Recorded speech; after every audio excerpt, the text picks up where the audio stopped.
Look at this. Yes, yes, yes, yes. And we are live, ladies and gentlemen. What's going on? This is the Sports is My Love Language podcast. And I'm here with my guys, with my crew. We're a little short on staff today because a couple of people are doing some things, whether they're out of the country enjoying the nice weather, whether they're dealing with some family stuff or, maybe just feeling under the weather. But guess what? We're here to hold you down regardless, man. We got some really cool topics on. As a matter of fact, right now is a great time for sports because there's a lot of different things coming on and a lot of new sports, not necessarily sports, but new versions of sports that are being introduced that I find really fascinating. First and foremost, let me introduce my crew. As always, we have my man, Javito, a.k.a. Colombiano. And we got my man, El Schefter, a.k.a. PD Pablo. What's going on, fellas? What's going on, Mike? Just want to shout you out, bro. Happy birthday, my brother. Right. Happy birthday. Thank you very much. Appreciate it. Kicking the door, waving the fofo. Middle age, baby. Holy shit. But we're here, man. Fucking we're here. What do you call it? Yo, so we're at a really it's so funny because usually it's like waiting up until the draft. Baseball hasn't really taken off too much. What do you call it? Basketball isn't really like it's such a weird time. Well, right now we got NBA basketball in full swing, right? Playoffs. We have a brand new league, the USFL, that by all accounts had a really successful week one, and we're definitely going to talk about that. We talk about early baseball and how I thought it was going to start off slower, to be honest with you. Like, you know how it goes when it comes to baseball, man. I thought the season didn't have a lot of headlines, but lo and behold, already there's some big headlines coming through, especially last night there was a big fight or threatening of a fight because of a catcher and all that stuff. But there's a lot of stuff on the plate here. We're also going to touch on the Washington Commanders and that shit show. Man, that is insane. I don't even know where to start with that. But first and foremost, let me bring my man Sean in. Hey, Sean, what's going on? But ladies and gentlemen, just to bring him in, my man, Mr. Official, a.k.a. my man Sean. What's going on, Sean? What's up, gentlemen? All right. So let's start off. Let's go with NBA playoffs, man. I thought, to be honest with you, week 1, 2, like these opening rounds have been phenomenal. Like, I love the action, the games. That Celtics game was fantastic. That thing was amazing. What do you call it? The defense, the balling, the playing. Awesome. What are your thoughts, guys? What are your thoughts? What are your takeaways from the early part of the playoffs? Well, I thought really that first game between Boston and Brooklyn was really good. I mean, for a first round game, first playoff, game one of opening round, that was like peak playoff basketball right there. But kind of surprised a little bit because given the teams are more close to each other in terms of record and all that there isn't really an upset brewing right now. But it is still early in it. But really, to me, I think overall it was really, really good. But that's the series I'm most interested in is Boston and Brooklyn, because if Boston's going to get to the Eastern Conference Finals or even to the NBA Finals, they got to go through the ringer to get there. They gotta go through the elite teams versus where Miami doesn't have that same grind. But I'm interested to see how they do. As far as for my Bulls, I mean, they're gonna have a tough time, beating Milwaukee. And that first game, I thought they were gonna get smoked out the whole way, but they fought back and had a chance to win that game. They just missed some easy shots late in the game, to kind of have a chance. So, but overall, it's been pretty good. I'm excited, because it is the first round and it's all competitive right now. I got a question for you guys. What do you guys take of what's your take on the whole Kyrie situation spazzing on the fans? I'm okay with it. Yeah, I mean, it's part of the game. At this point, he got fined, right? What was it, like $50,000? Yeah. But at the same time, it's like, it didn't get violent. it's been known that him and Boston just don't get along, obviously, and that's okay. There's this hate for him, and he has this hate for them as well. I'm just not too sure exactly why. I know he had a little brief stint there, and maybe they just didn't appreciate the fact that he wasn't really on the court when he was on the Celtics.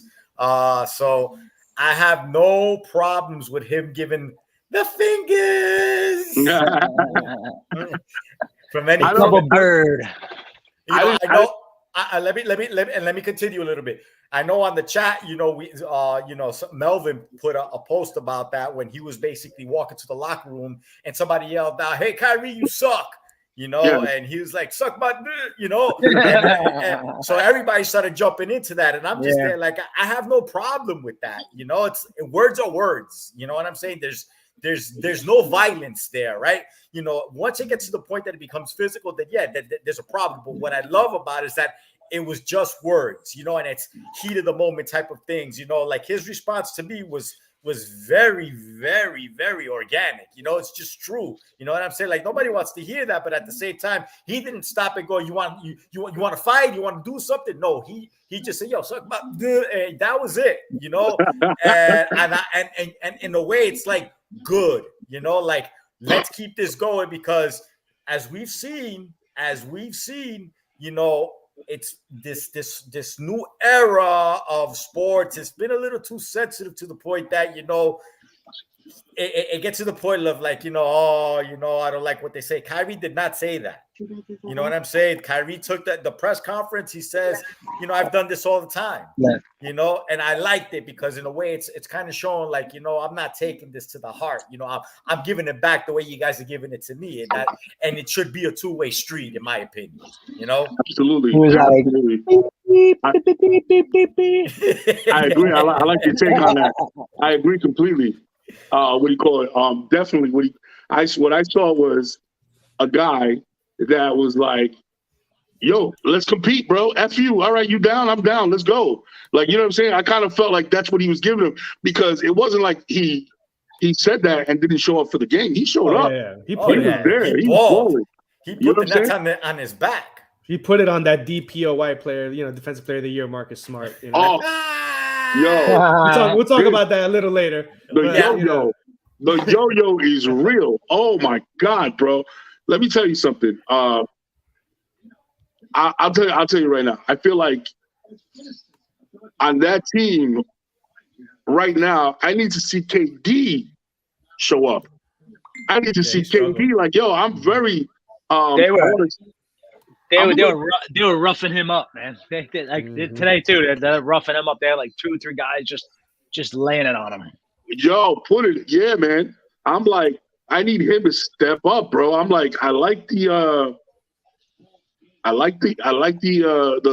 the Nets are playing. I like their role players stepping up and all that stuff. But they're gonna need the big two. They're gonna need both of them to drop 30 to win that series. Easy. That's not easy, man. And the way they lost that series with that first game was a heartbreaker. Oh yeah, definitely. That was a heartbreaker, dude. I could not believe that shit. I was like, I mean, credit to them, because they were down 15, 16 points, and they fought back late. So, yeah, we call Booker and something. Booker's hamstring. Mm-hmm. Devin Booker's not playing game 3 or 4. Hamstring. Yeah, hamstring. So that's big. That's huge for the Pelicans right now, because it's 1-1 that series, and now Pelicans are going to New Orleans. That could be your upset. That could be the upset. Yeah, that could be the upset that may happen. So now, like, I think as a basketball fan, like, I think you got to glue your eyes to that series right now, because we all thought the Phoenix Suns were gonna be probably in the finals, and now they might be getting knocked out in the first round. Yes, obviously an injury came about, but hey, man, that's what happens sometimes. You just got to overcome. You got to be built. Yeah, you got to be built to get past that. Is Chris Paul going to become play more of a scorer's role? Ayton as well. Bridges, Payne's got to step up. Payne is going to have to be. They're going to have to play Payne and Chris Paul at the same time. Yeah. So like that's big right there, man. Because what I'm seeing out of the Golden State Warriors, I don't know. With Poole, I don't know, man. They got 3 guys that could throw 30 on you at any single moment. Monster. And that's without Steph Curry being fully healthy right now. He just came back. These are just 2 games he played, and they're up 2-0 like nothing. They scored, what was it? I think the stat, they scored 70 points within 20 minutes. Yep. That's crazy. That's crazy, man. Like that's how ridiculous the Warriors might be clicking. And that's just with Steph Curry just getting back into 2 games action. And again, yes, you're absolutely right about KD, man. I got, KD game 1, he shit the bed, but I don't think he's gonna do that the whole series. Like right now, Brooklyn's up 14 points, and that's because KD in the first quarter was doing something. It was doing something. So I don't think that's gonna happen. That was an anomaly. Him not showing up to his level that rarely happens. He's gonna be there. He's definitely gonna be there. I know that. So this is gonna be a series, man. I have another question. So now that we're on the playoffs, what did you guys think about the Philadelphia 76ers? I thought they looked really good, especially with my man Maxey coming out and really balling. I mean, if that's going to be their number 3, if that's the third guy they've been looking for since the trade, because nobody really knew who that third guy was going to be. Maxey here and there. You always have a good game here and there, but you didn't really know who that third guy is. But if that's going to be him, I mean, they destroyed. That wasn't even a game after what? After like the second quarter, that wasn't a game. Yeah. Yo, they were destroying that team. I mean, hey, they're leading 6-0 now. The Raptors. You never know. No, I'm just kidding. but yeah, I guess we'll know tonight, right? Are we not? So I see. Brew Landa writes Heat versus Warriors. Are we overlooking the Heat right now? No, I have them. I listen. I think they're going to win this series. Push. They're going to win this series real easy. Atlanta was really hot coming into this series too. I think they won like a lot of games coming into the series. Yes. I think that they have a good combination. I think losing Clint Capella plays a big role in this because he does the pick and roll very well with Trae Young. They just don't have enough guys. Yeah, they just don't. They don't. Even Bogdanovich was going crazy yesterday, and they still lost by 10. But that's because Jimmy Butler went for 47? Yeah, was it? Yeah. So I mean, like they have to me, what they have is of all the teams, they have the best combination of this: coaching, veterans, and ballers, bro. Like when I mean ballers, I mean like role players, like scrubbers. To me, they have the best combination because Spoelstra is a hell of a coach. He's turned out to be a hell of a coach, man. What do you call it? They have Jimmy Butler, my man. What do you call it? Tyler Herro coming off the bench, dropping some dimes over there. What do you call it? We got what's his name? Bam Adebayo. Even though he got hurt, I don't know. Is he gonna play? I don't know. I gotta check that out. They got Max Strus out of nowhere. Duncan Robinson will give you. These guys, these role players, bro. These role players. I still think Milwaukee. Still got Kyle Lowry leading them, so yeah. Yeah, I still think Milwaukee's the team over there. But man, there's no knocking on the Heat, bro. The Heat are for real, bro. The Heat are for real. So I got another question based on NBA. What are your thoughts? Everybody was shitting on Jokic. What are your thoughts on his play in the playoffs? He's one man, bro. I just don't think. I mean, they're gonna get deep, and you're relying on Aaron Gordon to be your second scorer right now, man, and that's just it's pretty hard. It's pretty hard when that's the guy that you got to rely on to give you other points. At this point, there's only so much Jokic could do. But at this point, I just don't see how Denver overcomes it without another guy basically able to give him points. And he's kind of. And on the defensive side, he's not going to be viable because he's not defending those shooters. No. You know what I'm saying? Like, and Draymond Green's doing a pretty good job considering what you can do against an MVP level player. He's doing. I think he's doing a hell of a job. I think he's doing his job in the fact that he got kicked out twice. He's got kicked out. I think that technical that he got and he got kicked out. I think that right there is what Draymond does as good as anybody in the league. Maybe Patrick Beverly probably does it better, but irritates, aggravates, gets under your skin, and for him to do that to an MVP, shit, bro, you can't ask for anything better from your defender, your top defender. Yeah. I thought that shit was. And then that Minnesota Memphis series is intriguing too. Man, listen, how many young stars can you put on one floor? Holy shit! Between the Timberwolves and fucking and John Morant and them boys, yo, that's a star-studded little game right there. Anthony Edwards is for real, man. Yeah, I was about to say Anthony Edwards might be looking like that guy that's gonna really take over the league because he's got body, he's got athleticism, and he's got a shot. So I'm wondering if he's gonna take it to that next level within the next year or two, just basically take over the league, in my opinion, because he's got that game that he can. I see it from him, and plus Minnesota is one of the best defensive teams. So if they could keep that going, with D'Lo, him, and what's his name, the big guy, Karl Anthony Towns, they could just be that much better going forward. Memphis again, as great as they've been defensively as well, I just feel like they still need like a sharpshooter or something. I just don't see it yet. I feel like they're trending in the right direction, obviously, but I just feel like they still need that outside presence. Even consistent though John outside, like a consistent outside threat. But that series 1-1 at this moment. I'm still going to give it to obviously Memphis just for the fact that they're just a better defensive team and at the same time, I think they play a better style of basketball, team basketball. But eventually, I think, going forward, the Timberwolves might be that team. Like this year, what the Grizzlies were might be the surprise going next year as the Timberwolves being like a top 3 seed or something like that. Who's your so far way too early playoff top performer? If you had to pick one player.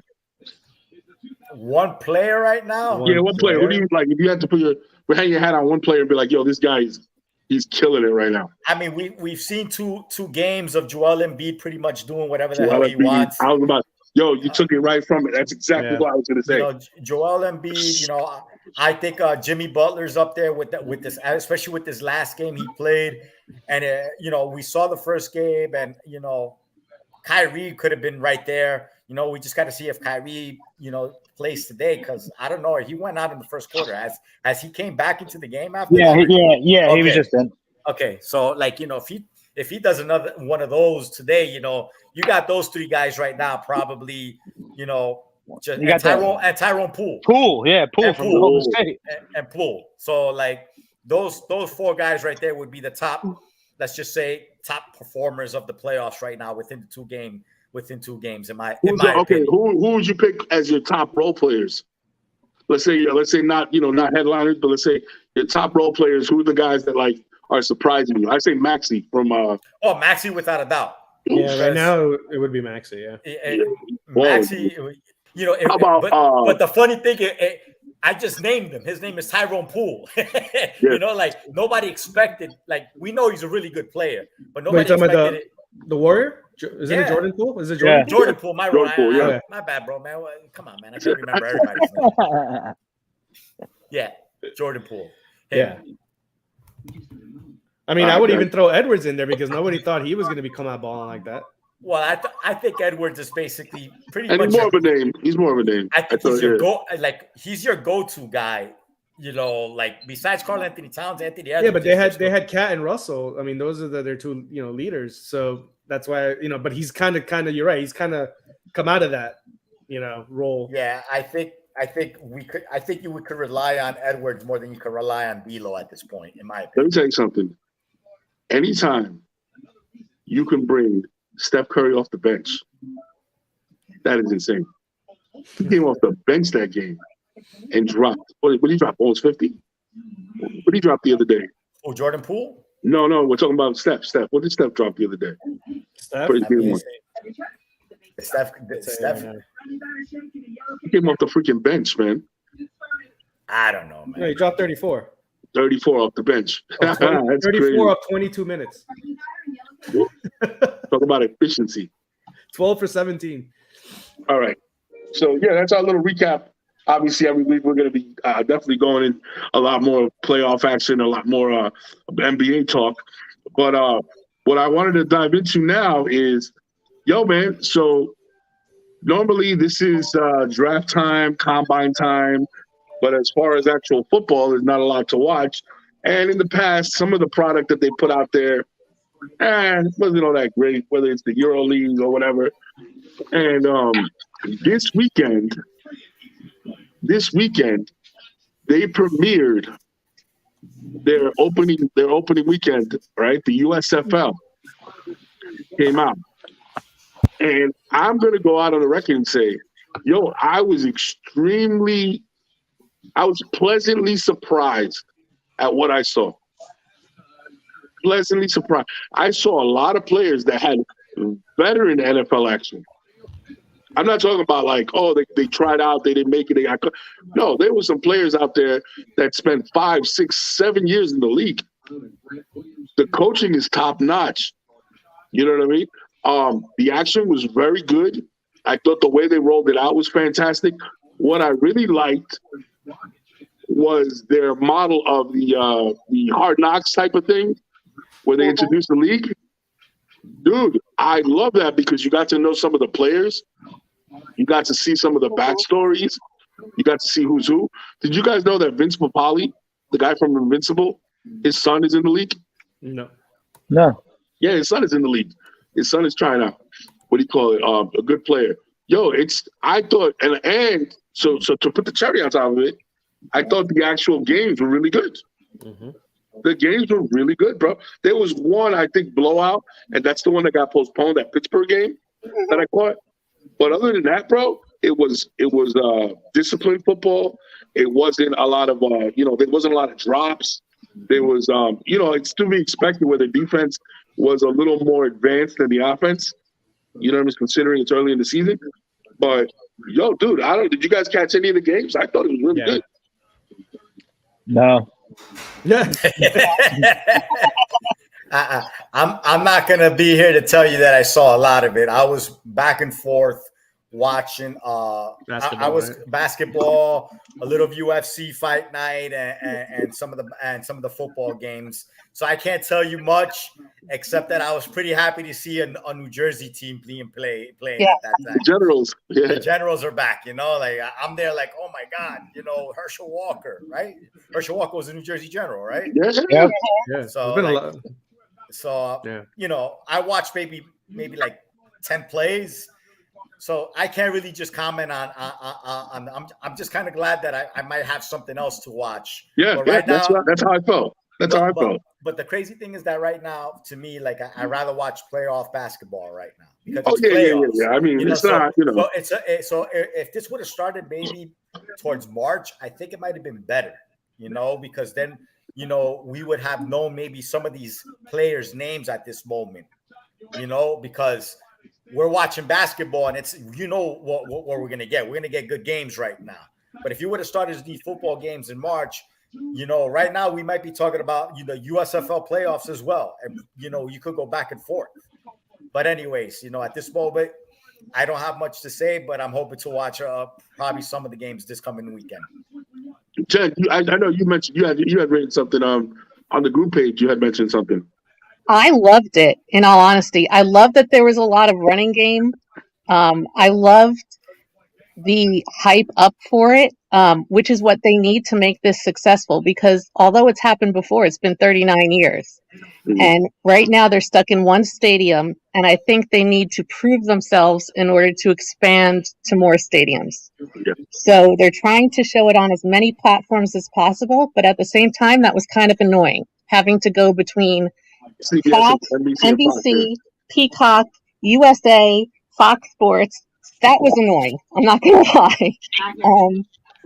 But I loved it. I thought it was great. And I mean, I'm not really into the NBA. So this was kind of something new and different for me to tune into. And I'll be honest, the baseball strike kind of put a want on the season. So I ask you a question. Did you catch that the show about like the Hard Knocks version for the USFL? Did you catch any of that? I saw some of it. I caught like the last 20 minutes of it.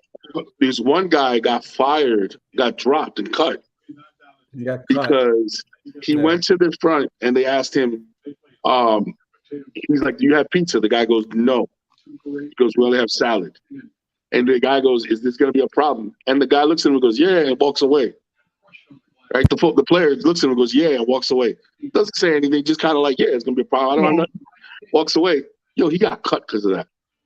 Wow. Yeah, the team is not- supposedly saying, yeah, they were saying that supposedly he had broken other rules and blah blah blah blah. Oh, okay. He So went it's on five Twitter and people in said, there. Yeah. Yeah, it's got to be he more went on than Twitter. that. He said on Twitter, "Oh, now you're making up stuff." So who knows, But I saw. Look, what I really like is if I think maybe it was a little too early to get attached to anybody because we don't even know Right. if they're gonna fully make the team or not. But like, I really like I'll give you one thing they did right. There was a quarterback. I think it was for the Jersey Generals, and he started off as the quarterback during camp, and then out of left field they were like, "Yo, we're cutting him. He's gone." And I'm like, "Yo, I just started to like this guy. Holy shit, what happened?" And they cut him just like that, and they brought in a whole new quarterback.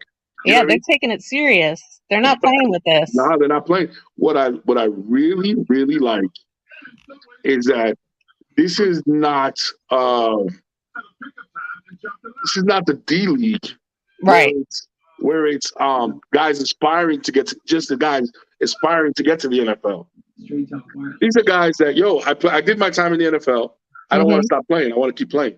Like Right. The one guy was a defensive tackle. He played next to Aaron Donald for like 6 years. Yeah.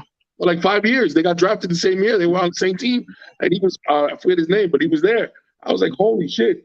The one wide receiver, all I know is that I'm interested to see who uses this as a springboard to get to the NFL. Because out of all the leagues that I've seen, this is the one where the competition is closest. Mm-hmm. And the offenses that they're running are all NFL offenses. Right. And the defenses are all NFL defenses. You know what I mean? Yeah. Because of all the coaches. Yeah, And I like. Go ahead, Jen. I like that they're giving these players who aren't necessarily getting picked up a second chance. You know what I mean? Like they're giving them a second chance to prove themselves. Yeah. I'm always a big I'm proponent of that. I love that. Guys that don't give up on their dreams and keep pushing. Yeah.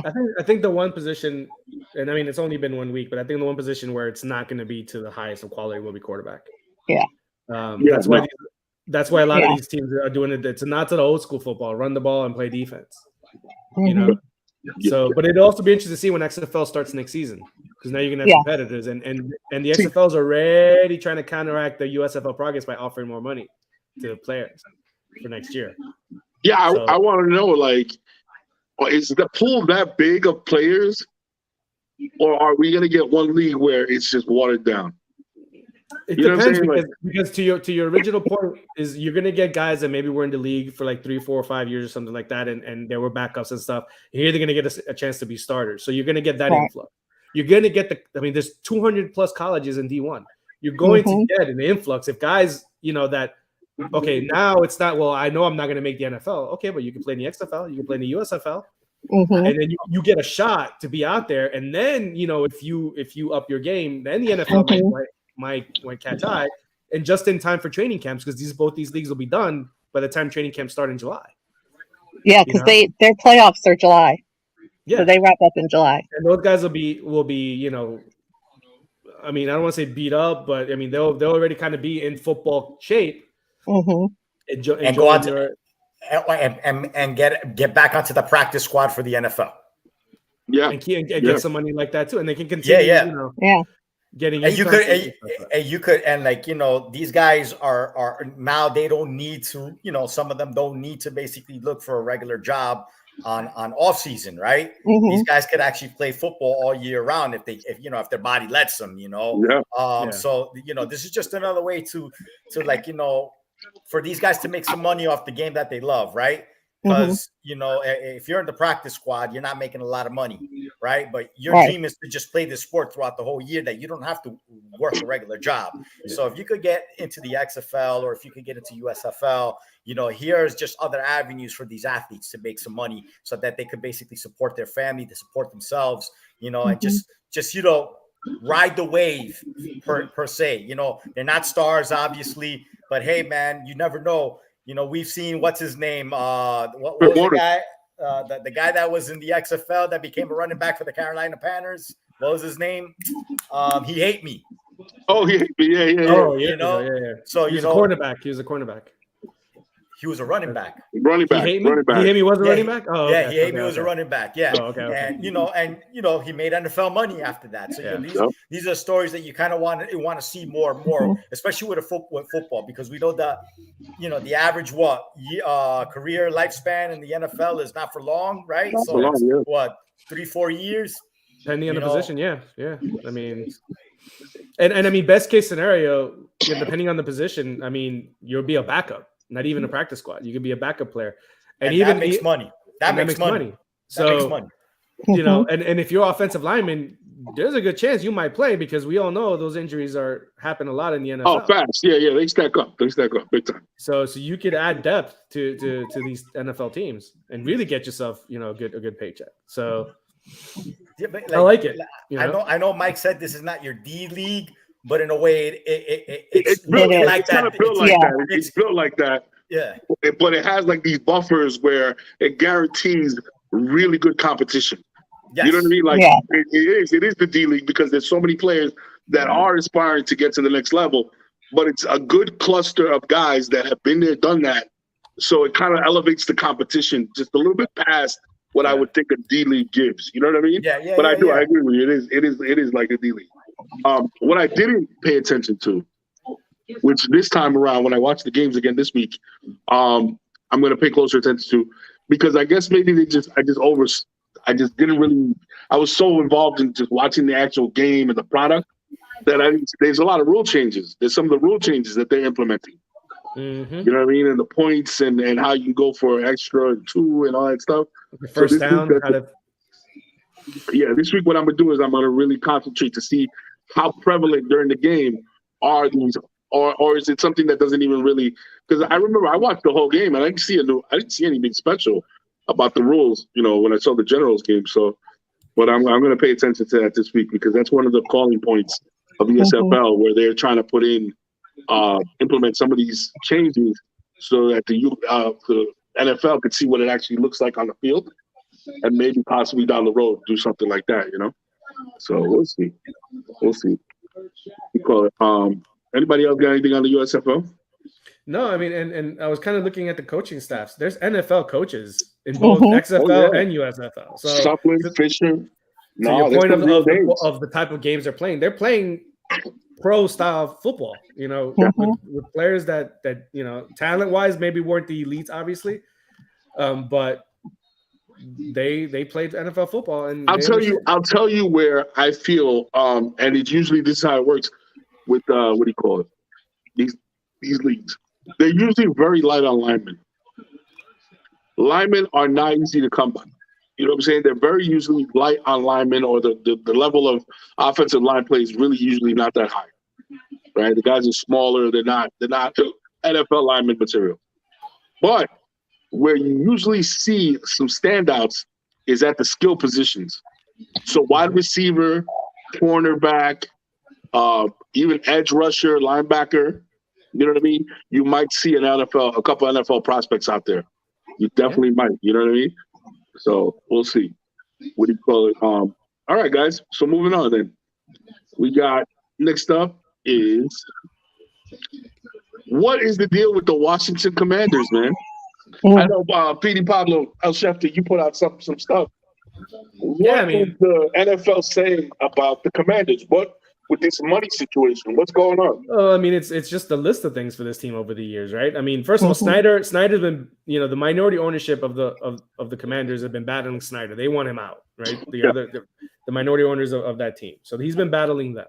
So then you had the Gruden emails, right? For over those years. Okay. Then you had the scandal with the cheerleaders, how they were treating those, they were treating those women, and and things like that. So then you deal with that. Then now you have the money embezzling supposedly of ticket revenue. Mm-hmm. So it's like is it time for Snyder to be gone? Like, are the other owners gonna now, because they're the only ones that can get him out? Is the other owners, right? You think they're gonna not try to step up and get him out? Does he have a lot of secrets? Maybe not. You know what I'm saying? Because I mean, they had a lot of emails, a lot of shit talking going on. Who knows what else has been in there? I'm like, well, they smoked this fire, man. There's definitely a fire in Washington for sure. Oh yeah. At this point, where they smoke, there's fire, bro. Like, we gotta, like, the NFL needs to, because I think now they're on the federal investigation. Mm-hmm. For the ticket, so it's not even just the NFL. Like, now it's not just guys, them checking each other out. Now it's the feds are in there, and I think they're looking for that tax evasion, that racketeering. That's what they're looking for. And then that's the other part of the topic is this going to bring heat on the rest of the NFL, or is the heat just going to stay with Washington? Because if the NFL offices say, okay, we're going to be investigating, but you already had a chance to put out the email investigation, right? That whole investigation, but you didn't put anything out, right? No formal report. All right, well, strike one. You now your misconduct of women. Okay, you settled that, but it's a black eye. Right. Now you got this shit. Now ticket revenue holding, that is what's going to infuriate the other owners. Yeah. That affects that directly. Well, half of that money is for the owners, and then the other half is for players. And if if the NFLPA starts making a stink out of it, that's where I'm saying is that where the other owners say, bro, you got to go, bro. And did you see how they were doing it? They were taking, so a ticket for a game, let's say, was $55. They would take $11 of that and put it towards the Navy Army game. And that money is not, you can't touch that tax wise. Ooh. Yeah. That's how they embezzled it. That's how they embezzled it. And then didn't report it.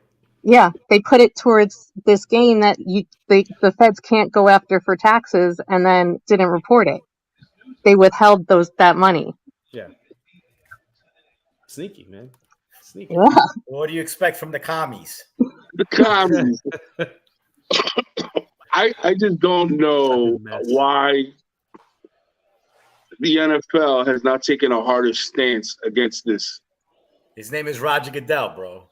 He works for the owners. He works for the owners. He's not independent. He's not trying to take out the owners. He wants the owners to trust him so he could make $55 million a year, right? Unless the other owners want Snyder out, then he'll start. Well, again, I don't think any owner is going to try to go after Snyder for the reason of that.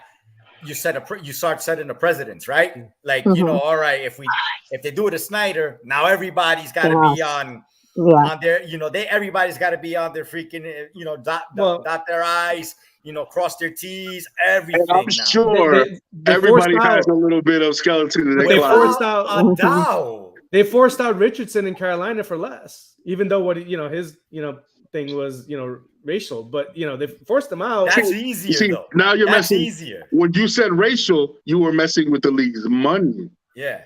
You know what I mean? But embezzlement messed with the league's money. Embezzlement, but I think to what Javi was saying, I think that there's a difference between hate crime and a white collar crime.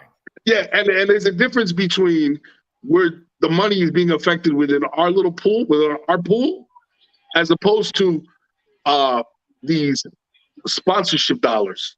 But this is a bigger dollar impact than anything. No, yeah, but I'm saying this. I think part of it is that, and again, this is just strictly me off the cuff. I don't have anything backing up what I'm about to say. I think every team at some level does this. I don't think that it took the geniuses from Washington to invent this game of let's move and let's push and let's rob Peter to pay Paul type of accounting. Let's all be honest. Everybody's trying to cut corners to basically save a buck, right? Yeah. So these are billionaires. I'm sure they have they're the kings of that.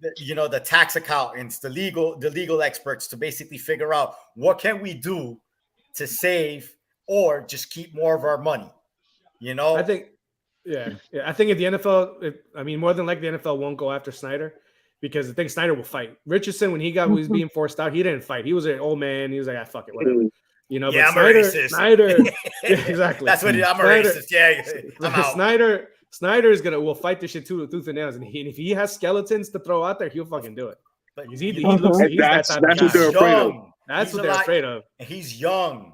You know what I'm saying? But the whole thing is that the bag's been kind of opened, right? With John Gruden, like there's a lot of things that are there against the Commanders, and the NFL is really not trying to push that envelope, and that's why you got the feds saying, hey, you guys better start doing something because there's a lot of like stuff that's out there that you're not really trying to put out there, because I understand. And what you don't want is for us to come looking, because when we come looking, we're looking for it all. But that's all the more reason then to just get that fucker out, and kind of stop the bleeding there. And it's affecting the Commanders double fold because they were supposed to get a brand new stadium in Virginia, and now the state Senate is saying, no, they're not trusting them anymore. They're not trusting them anymore. Yeah. Where do they play right now? They Maryland. They play Maryland. Yeah, Fredericksburg, Maryland. Maryland. Jesus, man, they're gonna change states, bro. Mm-hmm. The Washington commies. Well, DC straddles Maryland and Virginia, so I know. Yeah, it's that DMVC area or whatever. Yeah. But all right, so yeah, man. If you guys got nothing else on the Commanders, I'm gonna move on. I hope they lose. I hope they lose. They got Wentz. They're gonna lose. Who's their quarterback? Wentz. That's right. Yo. Yeah, so wait. Speaking of which, I know he wasn't with them, but he was with the Steelers. But Haskins, did you hear about what it was when the audio came out and everything? What happened? No, I didn't hear the audio. It's heartbreaking. Okay, so he wasn't jogging like they had initially reported. He wasn't running. He had ran out of gas. Yeah. One of the sergeants had ran out of gas. I heard that. And he went across the highway to try to go to to where the you've been over there, Paulo, to go down to where the what do you call stations are. And he got fucking jacked by a car, man. Yeah. He got hit, man. That's so crazy. And he never called the wife back, so the wife begged 911 operators to have someone go check on him. Yeah. And a police officer came on the line and said, "Ma'am, I'm sorry to tell you, but there's been an accident." Oh, that's so heartbreaking, man. I can't even imagine. That is terrible. But he was walking across the highway, or was he on the shoulder? Was he like? No, I think he was crossing. He was crossing. He was crossing the highway. Yeah, to go down the ramp. Okay. So he was going across to go down the ramp to go where the gas stations are, underneath, like on the side or whatever. And as he was going across, bro, I guess nobody saw him, but they just took him out, man. They just took the poor guy out, bro. The highway speed could catch you off guard, man. When you're a human being, man, you don't think it's gonna happen, and 60 miles per hour comes at you like that. Oh yeah, and as a human being, even when I'm over here on Southwest 122nd where I live, and the speed limit's 40 miles per hour, and I'm just there like, damn, man, I didn't realize how fast 40 miles per hour is. So just imagine the highway, that's 595 where that's what I'm saying. Just imagine the highway, they're doing 75, 80 there. Easily. That's easily that's a blink of an eye that car is basically like maybe 2 blocks away. It's there within a second. God rest his soul, man. Yeah, man, for real. All right, guys. So moving on, let's talk early season baseball. Sean, what are you thinking about these Yankees, man? Well, Garrett Cole is like the major question mark. You got a multi-million-dollar pitcher that it seems like without the spider tack is struggling right now. Yesterday 2-inning game. Go back. Pulled out. That's your ace. You know what I'm saying? That's your ace right there, getting pulled out of a 2-inning game and struggling right now. Their best pitcher has been Nestor Cortez so far. Cortez, you saw that? He was like 13 strikeouts. Hialeah guy, bro. 13 strikeouts. Yep, he's been their best guy so far. So good thing him. Severino looks like he showed some signs, but like I said, it's early. I'm not impressed. I kind of figured this was what it's going to be. So, you know what I'm disappointed most in with them? The back half of their lineup is trash.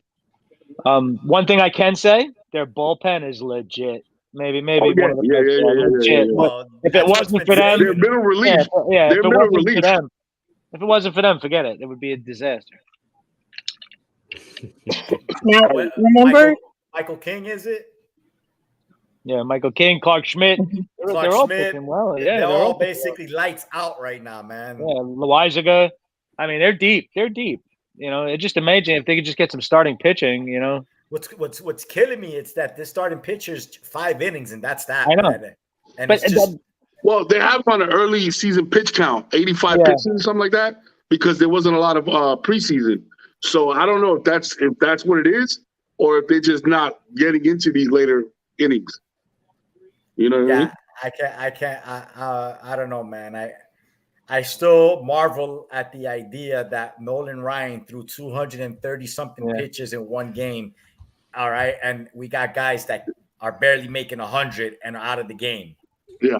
You know, it's just weird right now. The one thing I did read a attendance report for the Oakland A's was like 3,700 the other day.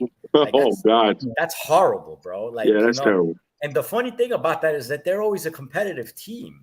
Yeah. Like it has to just be that market because I'm just there. Like they're always pretty competitive. They're always a dumpster sale, though. They every time they get a little momentum, they just dumpster sale. Like they're not a big profit. No. They don't spend. They're like the Cincinnati Bengals of what do you call it? Where they don't spend any money. Cincinnati doesn't spend. This is going to be the first year where they actually spend their money. That's how the Oakland A's are notorious for now. Even in their locker rooms, like stuff that players get and other what do you call it?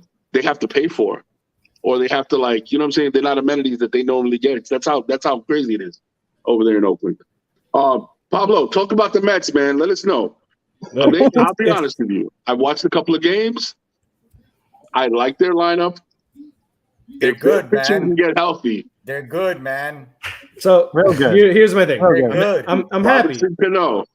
I'm happy. Look, I'm happy. I like the lineup. We've got hitting now. You know, across a lot of across the lineup. Okay, but here's the thing: is we've been in first place the last 2 years, all the way through the All-Star break, and then after the All-Star break, it fucking collapses because the pitch started. We are snake bitten with the starting pitching, not from a talent perspective, from a health. When will DeGrom? Yeah.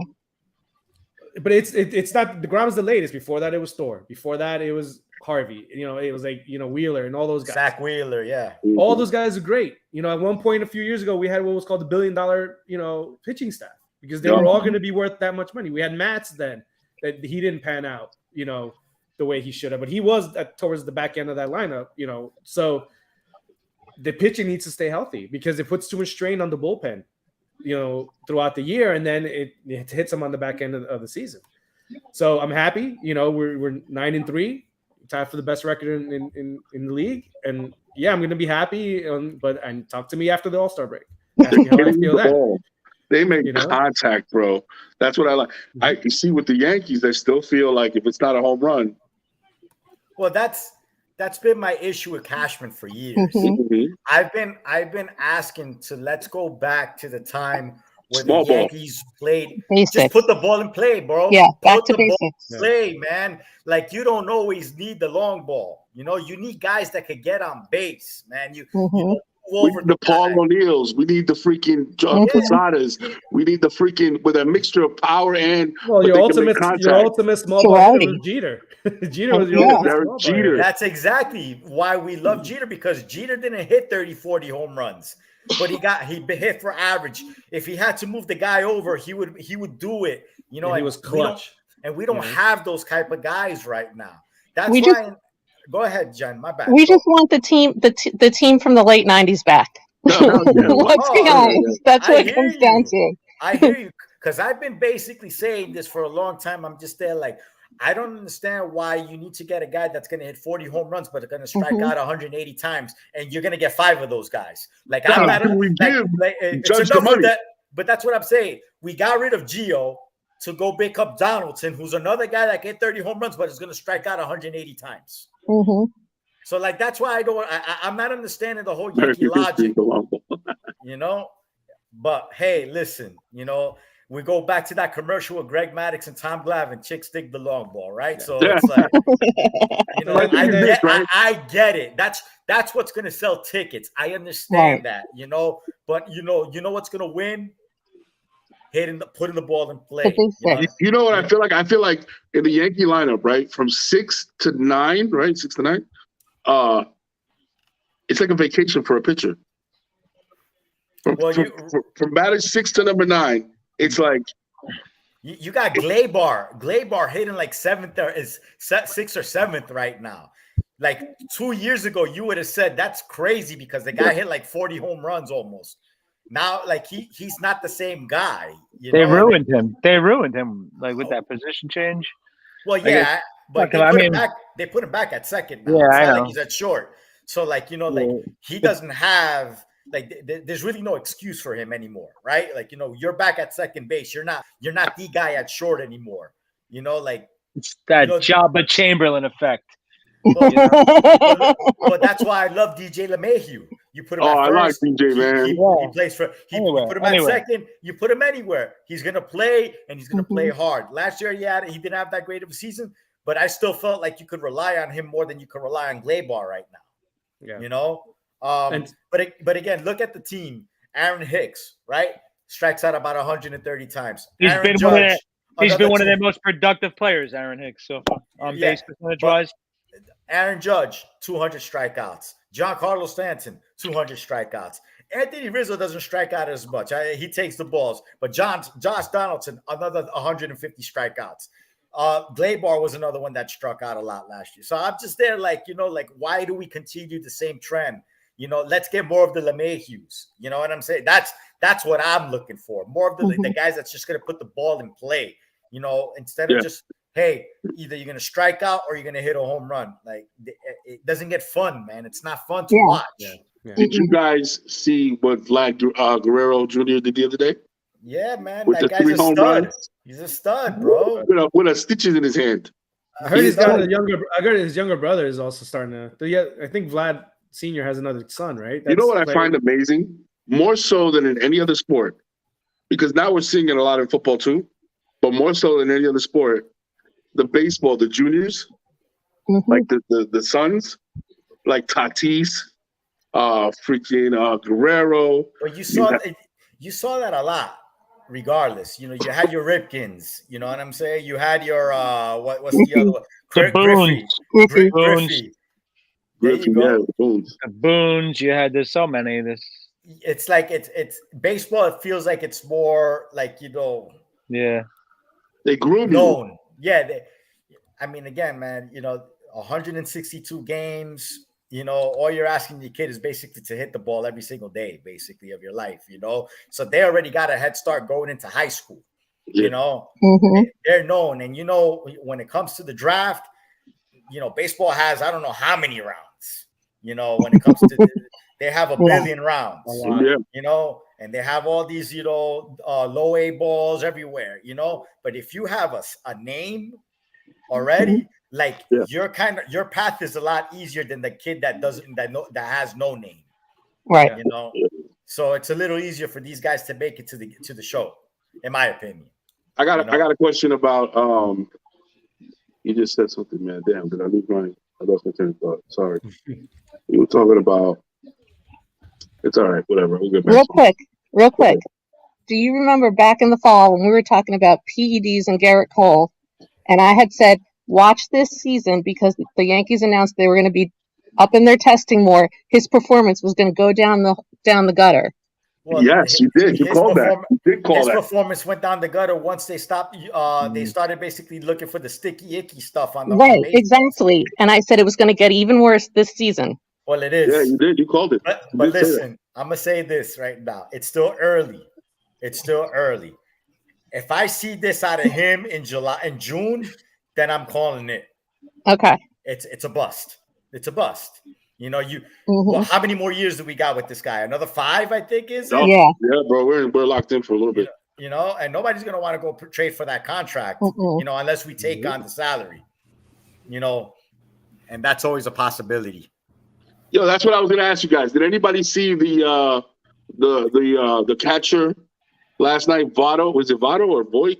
It was the Reds and No, Padres. Reds, Padres. Luke Sean, Voit. that's what I was gonna ask you. Sean, that's what I was gonna ask you. Dirty or not dirty? Did you watch it? I actually didn't get a chance to see the play yet. To be honest with you. God. Oh, As soon as I saw it, I was like, I don't even know what to say. yeah. Actually- the slide. Actually, with I got it right here on the thing. I'll look at it real fast so I can. Yeah, because I wanted to see from an umpires, what do you call it? Yo, dirty, not dirty. You know I what I'm saying? go dirty. Because it teetered. They say the way he had his hand, the way he, you know what I'm saying? Like there's certain things that he did and the way he came in. Yo, he's 6'3", 255, bro. Diving in at the home plate like that. That's insane. Listen, man, you got to also understand, Luke Voit is not fleet of foot. No. You know, he's basically a robot. Yeah. You know, like he's not moving very well. So, like to me, it's gonna look unorthodox regardless of how he slides. Yeah. You know, so I'm taking a look at it right now. He's chugging, and nah, bro, I don't see nothing dirty about it, bro. I think he's just a I big see a dude. contrast. Everybody, it's so okay. So I was listening to. Maybe I got the wrong angle. All right, I see him pushing down. It's the way, it's the way he brought his hands down. The way he brought his hands down. I'm watching it now. But like, what are you supposed to do, Mike? Like, you know, like he went like his hands went flailing up when he was sliding, right? So this guy's coming to hit him as well. So he's trying to like trying to protect himself in a way. Wait, so okay, I hear what you're saying, right? And I'm not like one of these. Oh, that's a bullshit. Because I don't really have I'm trying to really figure it out still. But I do see like the right hand. He pushed down. He pushed downwards. down. Yeah. To the head. What do you think? You guys see the same thing, or am I bugging? Mm-hmm. No, I'm watching it right now, all different angles. I see it. He actually pushed his helmet and he like mushed his helmet and his mask off his head. Yeah. Yeah, but I think that's just a natural reaction to not wanting to get hit as well, like trying to push off in a way. I think a more natural reaction and sliding technique from baseball players would be to go flat back. I was just saying to go backwards, not forward. But he's unorthodox. He's 270 pounds. He's a truck. You know, he's a tight end. He's never asked to slide that many times in his life. You know, we could probably count on our hands how many times this guy has slid probably in the last 3 years, bro. Yeah, true. You're probably right. You're right. You know, I mean, that's why I was kind of teetering. I'm like, I wanted to know what Sean thought. As an umpire, you're playing home plate, right? You're covering home plate, and you see that slide. What do you think? What is your call? It's definitely not it's not malicious contact. You can't do anything about that, you know. Okay.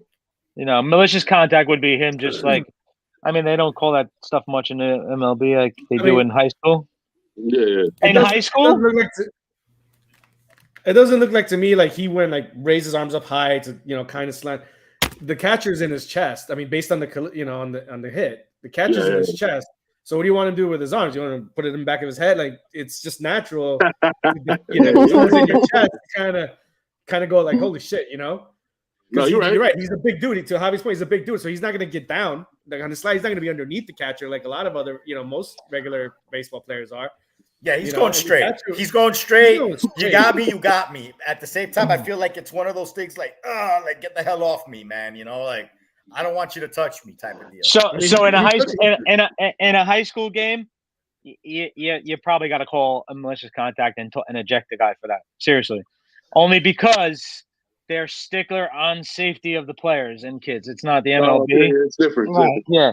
And as more of a preventive officiating type a call, because that's definitely going to get people clearing the benches. You know, you're going to get some teams coming out. I got, you know, in high school games, I've seen something worse. I had a game worse than that. Hasbrook Heights. I'm not going to use the names. Let's just not get into it. But I had a game like that similar, and it got ugly, like real quick. Real fast. Real quick. But this was way more malicious in intent. The guy was dead red in a rundown, and instead of just giving himself up, he goes, "I'm gonna barrel this dude over." And that was just boom, out right away. And then from that point on, I was playing a boxing official. No. I was reading one of the catcher's teammates talking shit about it. If he wants to throw down, baseball players are the biggest bitches in the world. Fan is MMA. He trains in MMA, Muay Thai. Yeah. Okay, how many? Okay, one guy. Okay, fine. He's trained, but come on. Generally speaking, give me bunch of bitches. Give me Nolan Ryan any day of the week. Nolan Ryan all day. Give me the Australian. Give me Graham Lloyd. Give me Graham Lloyd. Headlock and show him. I'll still take Nolan Ryan, bro. I'll still take Nolan Ryan. Now Strawberry was another one, man. Strawberry. They didn't play no games back then. All right, some notable stuff's going on in sports. I wanted to jump in on this one. I have a couple of things. Boxing is back, baby. Boxing is in. Yo, boxing is back. Yo, you know what it is? As soon as the guys actually start fighting, it's like, holy shit, bro. You remember that, boxing is still the shit. Ryan Garcia, bro, for a guy who I've never seen a boxer with such little resume, such little in-ring credentials, be such a superstar. That guy's a superstar. The numbers he did in his last fight, where he came out of like almost like an 16-month layoff, bro. His pay-per-view numbers were insane. His DAZN numbers were insane. I was like, holy shit, bro. This kid is a bona fide star. All he has to do is fight. But, I'm not really going to go there with that. My big takeaway from boxing was Errol Spence beat Ugas, the guy who beat retired Manny Pacquiao, right? To unify the belts. And here's where boxing took the turn that I was hoping it would take. He finally called out either the 1A or the number 1 pound for pound fighter in the world, Terrence Crawford. So we're finally gonna get the fight of the decade. Errol the Truth Spence versus Terrence Bud Crawford. Would have been consensus, maybe Canelo 1 and them 2, between them 2 and 3 over the last 5 years. Are finally going to fight. They're finally going to fight, bro. I'm really excited about that because if they get in the ring, finally boxing will have done something right. Because it's been a minute. It's been a fucking minute. So you're saying it takes every 5 years to get it right? Yes, unfortunately, yes. Unfortunately, to like get a mega fight. Past their prime type of thing. Unfortunately, mega fight. just throwing it out there. Yeah, I hear you. All right, anybody else notables? Yeah, I think we had listed, something else notable. Just because let me just jump in. Let me. Since you went into boxing, the UFC is here, baby.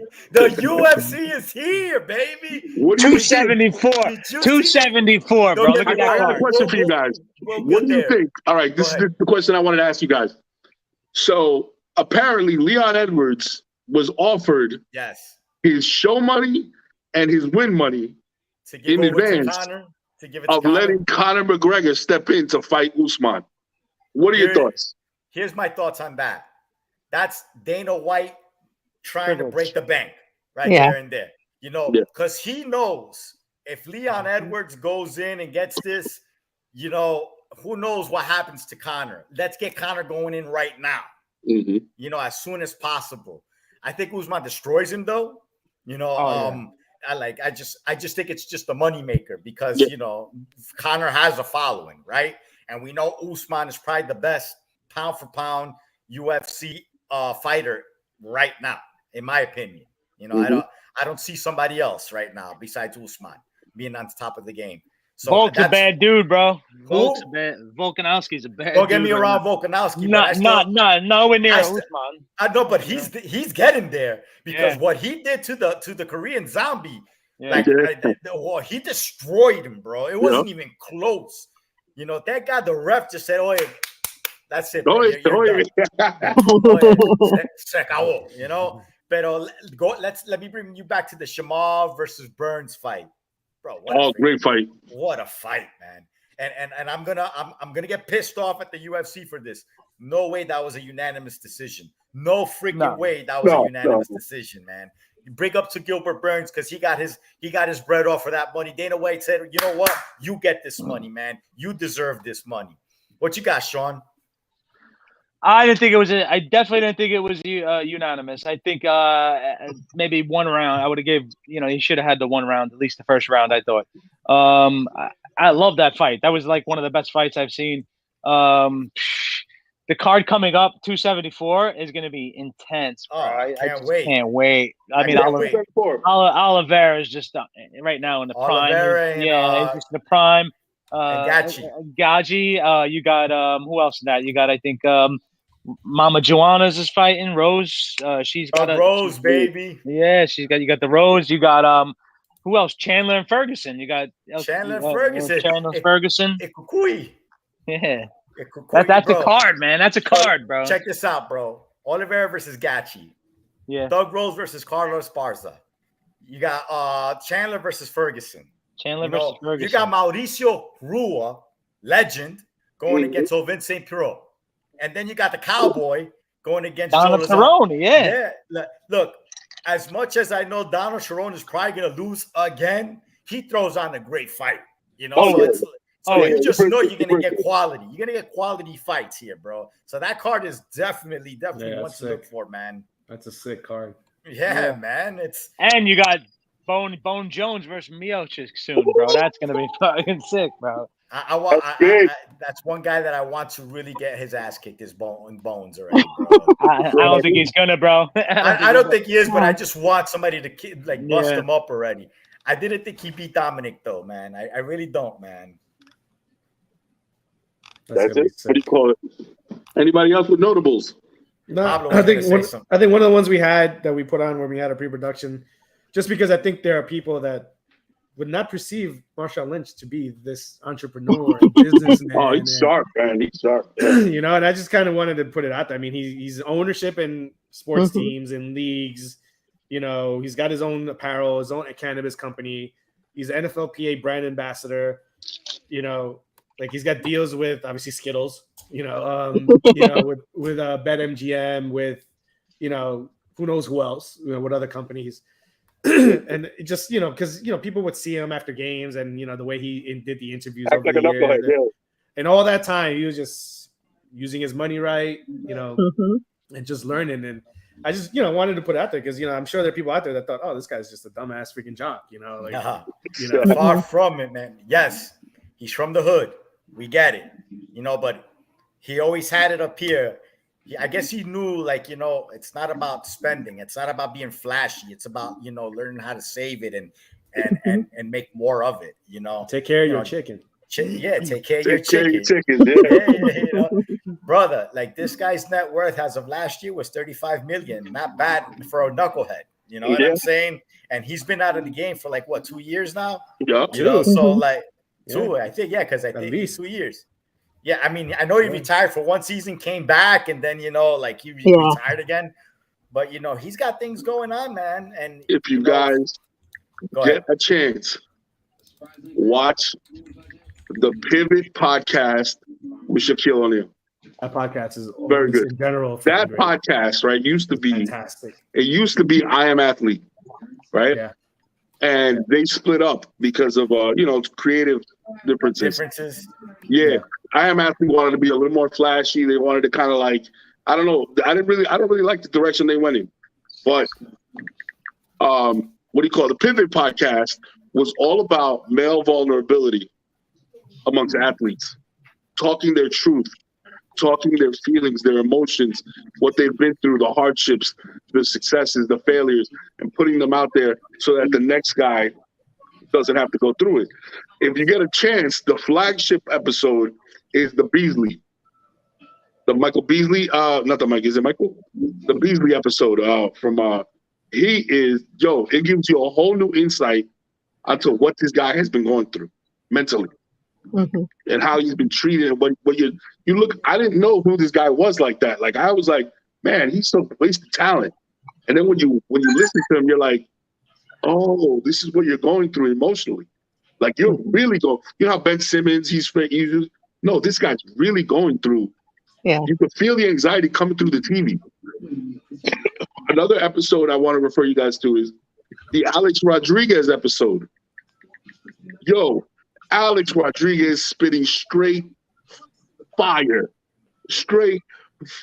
when it comes to business, your money, investing, just From the hood. yo, you name it. This guy's a monster. What do you From call the it? hood of Shout Kendall. out to Kendall, the hood. No. You see, watch the episode because that bothered me. How people were shitting on him. That's not what he said. What he said was, "Yeah, I'm right here. I'm from the hood. Like I'm from this neighborhood. Like this is me." This is what he was trying to say. That's not how he said it. That's Yes, not, he did. Because he referred. He goes He said growing the up hood in the 3 hood, times. and he paused and he goes Kendall. Like I think No, he yo, even he realized said what the he was hood. about to say. Wait. He said the hood 3 times. 3 times he referred to the hood. He referred to Miami as the hood. He referred to Kendall, like the area of his neighborhood. He was referring to the whole time. He was using the word hood as my neighborhood because he even talked about the YCA or whatever, the YMCA, and he was like in my hood. He was talking about like he's a nerd, he's a geek. So I guess how people, I mean, that was the misinterpret only it. part. I mean, everything else is legit for a reason. I find that funny because he went to an expensive freaking private school. So it was like in bro. Pinecrest. In Pinecrest. So I don't want to hear it talking about the hood, you know, like. But That's what I said. it's more the funny hood. than I'm like, anything to me, you know. just don't use the word hood and Kendall together, please. His well, then Floyd Mayweather walks in, and the second half of the interview is Floyd Mayweather there, and they're like, nobody invited Floyd. Floyd was just hangs out with Alex Rodriguez. That's his boy. You know what I'm saying? And it's like, holy shit. And you realize, and then they start talking about networking, whatever. So then the other episode, the last episode was the Shaquille O'Neal episode. Yo, I promise you, as a man watching that shit, I was like, yo, first of all, he says that Penny Hardaway, before he got hurt, was as good as Kobe Bryant. I believe it. I agree. Yeah. I believe it. I agree. Because he says this, he goes, the point he was making was Kobe didn't play his first 2 years. He was a bench. He rode off the bench. It was right out of the Penny high was school. right away. Penny was right away. Yo, Penny came Penny in went to hot. college. Penny came in hot. Yeah, He was like, his biggest regret is not writing it out with Penny to see if they would have won a championship. But he goes in deep. He talks about his divorce. He talks about his children. Yo, he talks about his investments, his rap career. Yo, Pivot podcast, bro. Right now, podcast. probably one of my favorite podcasts. It's a great podcast. But I got to say something about that. Shaq went to LA for more of his brand. You know what I'm saying? So we knew that. We knew that he didn't leave Orlando because he wanted to leave Penny. I just think he wanted to build his brand more, and he did. You know, he was going to make. He made a movie within his first 2 years that he got there, right? What was the what? He was a genie or something like that. Whatever. Shazam. You know, he was a rapper.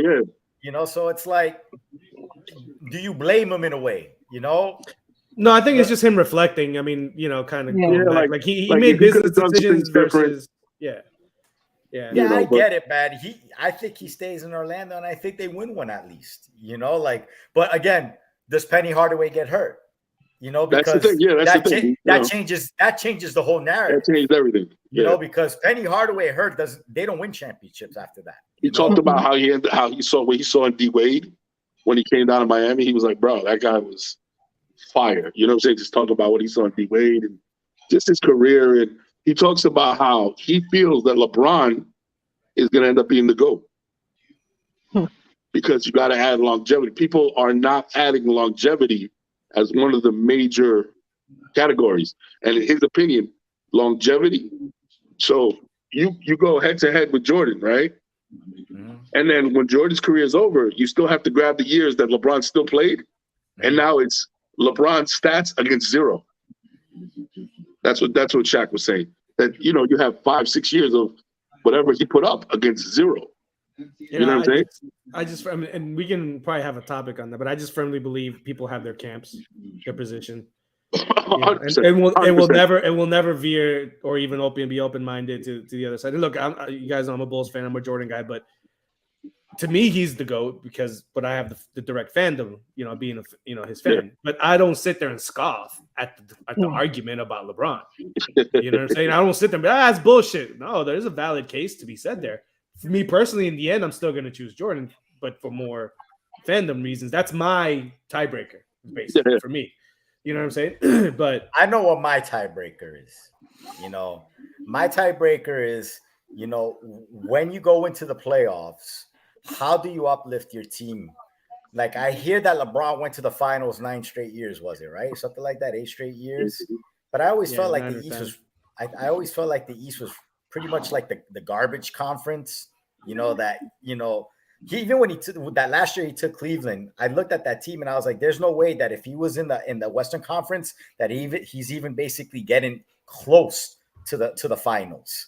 You know, as opposed to when Jordan was, you kind of felt like, all right, if the Knicks are there, you know, the Cavs at one point were there, Pistons, the Pistons, you know, or the Pacers were there. You know, these were all legitimate teams that you would feel like, you know, could have had a chance at winning the finals. You know, like, did you really feel like the Pacers? But when they do, who guarded Jordan head up, there wasn't a lot of All-Stars there. There wasn't a lot of All-Stars that guarded Jordan heads up. That's what they were saying. That's one of the arguments. It's all like, right. So then let's talk about that. When was LeBron guarding an All-Star throughout 4 quarters? Oh no, I'm not. I'm just saying. That's the argument they put up. I don't know. If you get beat by JJ Barea, all right, that's all I gotta say. If you could get beat by JJ Barea, you know, and I'm not saying LeBron should not be in the conversation. That should have been Wade's problem. It should have been Wade's problem. But, you know, JJ Barea was basically shitting on LeBron for a few quarters. There's no way that a JJ Barea, who's basically my height, you know what I'm saying, should be shitting on LeBron James. You know, but anyways, I think LeBron is definitely in the category of the GOAT, you know, but I just always feel like there's always that factor of like, you know, I don't remember Jordan really wavering that much in the finals. I saw LeBron waver in 1 finals, and that to me takes a lot away from him.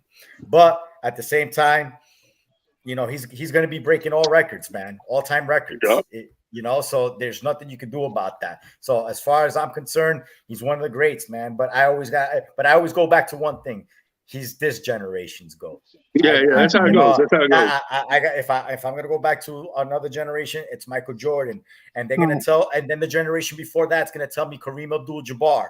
You know, it's just an ongoing cycle of, you know, it's who generations. It's nostalgia. It's nostalgia. It's who was there during your peak prime years of watching. You know what I'm saying? Like it's like a lot of times people are big fans of the team that won the Super Bowl the day they started watching football. Right. The year they started watching football. You know what I mean? Yeah. That's like that's how it works. You know what I mean? So plus Jordan made the Knicks look like pendejos, which is great too. Hey. All right, ladies and gentlemen, we want to thank you once again for joining us.